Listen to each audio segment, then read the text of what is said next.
So this is my Yule Goat horn, and as you can see, look, it looks plaited, so it's braided, and the braids are made using cable stitches. And really, cable stitches, you know, the word cable, it means it looks like a cable, but when you're actually doing it, it just means that you are knitting the stitches in a different order than they appear on the needle. That's what it is in, you know, in its simplistic form.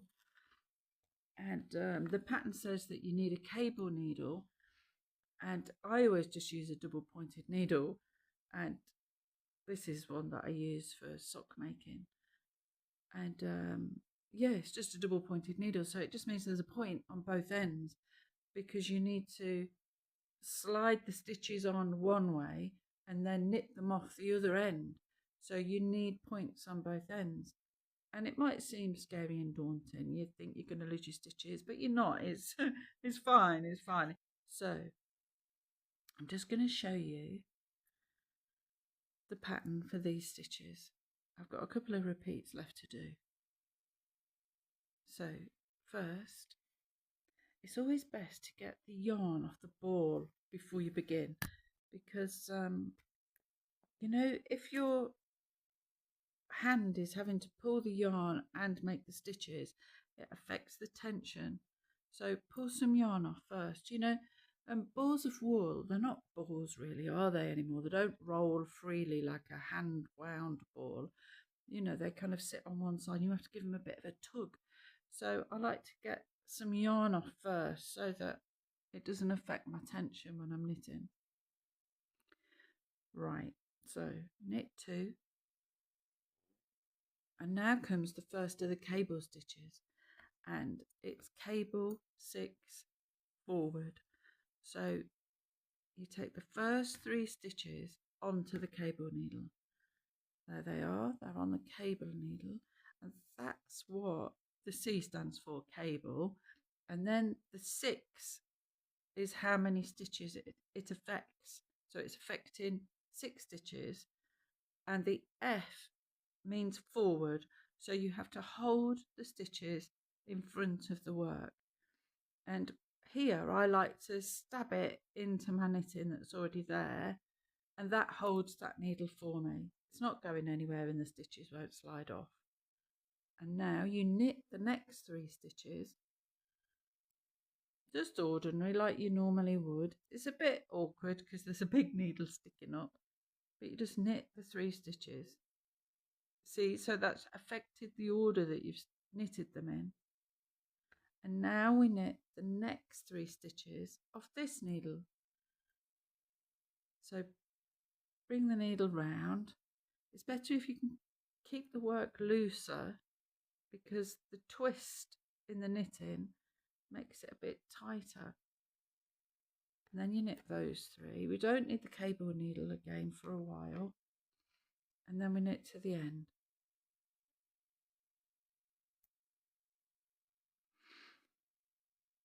See, so that was quite easy. It's just ordinary knitting. You're just changing the order, and you can see that's pulled that part over there.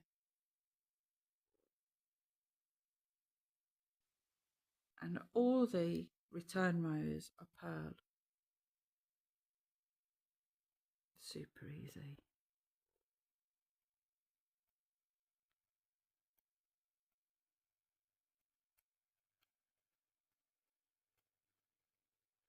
People are a bit scared of cable stitches, and I suppose it's just because it's something new and a bit different, and it seems scary, but it's really not. It's really easy, and it, you know, it creates lovely designs. So that's that. And now we move on to the next row, which is knit 5.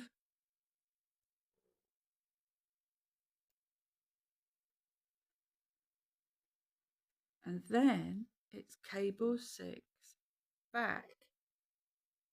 So we take the first 3 stitches and we hold them at the back of the work. So that's behind now. So when I come along and I knit the next 3 stitches, changing the order that they've been knitted in.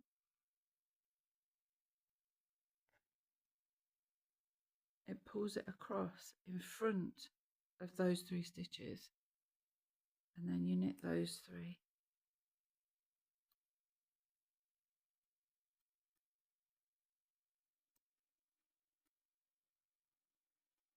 We don't need the cable needle for a while.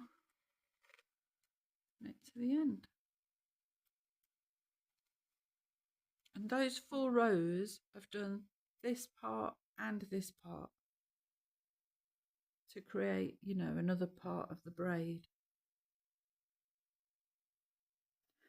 I'll show you the repeat once more.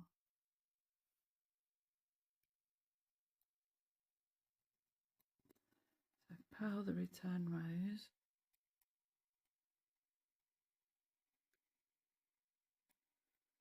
I do love cables. I think they look really Christmassy, don't they? And warm, I suppose, because, you know, Christmas jumpers often have cable work on them, don't they? And they do look a bit Christmassy. Right, here we go. So knit 2. And then we get the cable needle. Slide 3 onto the cable needle. Knit the next 3.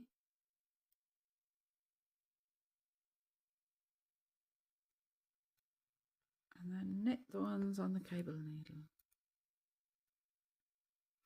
The nice thing is they're really short rows. So, oh, I'm about losing that one. So they don't take long to do because they're short. Knit to the end. And return. Oh, I'm dropping everything.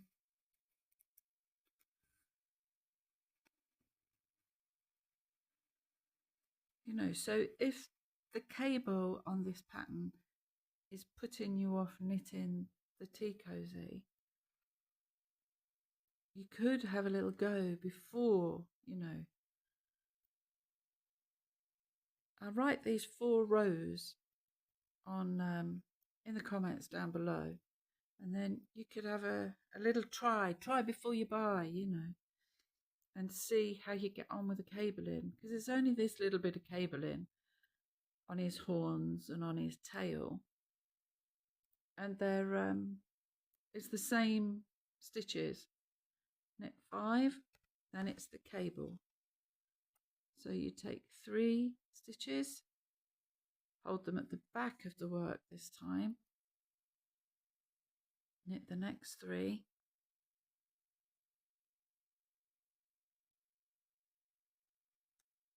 and then knit the 3 on the needle,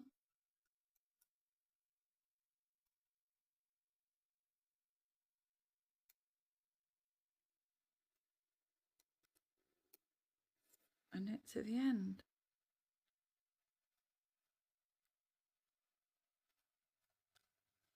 That's it, and that's another 2 parts done. So it looks amazing, and you saw how simple it was. You know, it's just changing the order that you knit the stitches. That's all it is, and changing the direction of this knitting just by holding it at the front or at the back. It's really easy. So, you know, have a go, and I'll put those 4 rows down below so you can try it out and see how you get on with it. But that's today's tip.